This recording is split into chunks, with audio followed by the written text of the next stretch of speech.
In the Impressionist and Modern Evening Sale this fall, we have two paintings which show two incredible artists of the modern period. Van Gogh's Still Life of Gladiola from 1886, and Vlaminck's 1906 Landscape.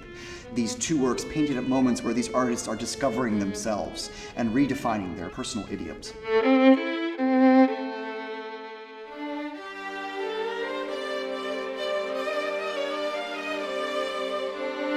Van Gogh paints this Still Life of Gladiola in Paris in 1886. He moves to Paris in 1886. He's going to the exhibitions. He's seeing Impressionism for the first time. And then he's meeting and absorbing the lessons of Signac, Seurat, Émile Bernard.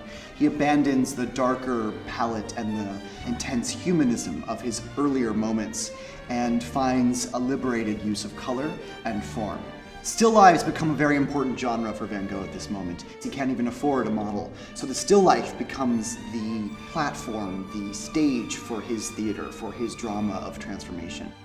When you look closely at this painting, you'll find it's a celebration of the color red in many ways. He uses these dark, tempestuous reds mixed with these bright explosions of red. This is the imposter that we've come to know from Van Gogh, and this is when he discovers that. This is when he starts to really squeeze the paint onto the surface. And you can see each little brushstroke. It's incredibly gestural. It's something that the abstract expressionist artists will take with them in the 1950s and 60s here in America.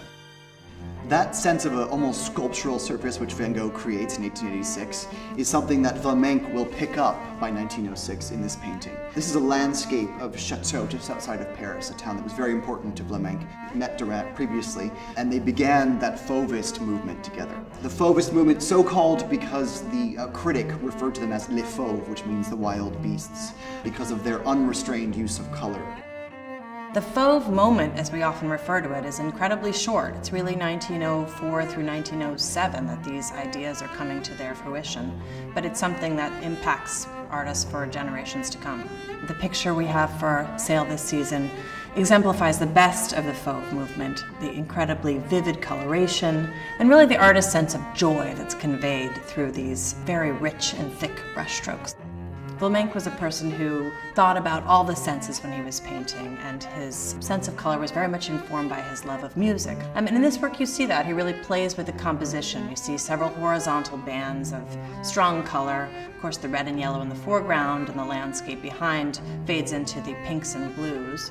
We have a glorious, lush surface with an incredibly thick impasto. It's breaking with the Impressionists who were so focused on recording the effect of light on the landscape. He's not interested in how light is affecting the landscape. He's interested in celebrating color. He's interested in showing us that he is applying paint on the surface, and he'll leave areas of exposed canvas even, so that we are aware that we are looking at an artist who is showing how they feel.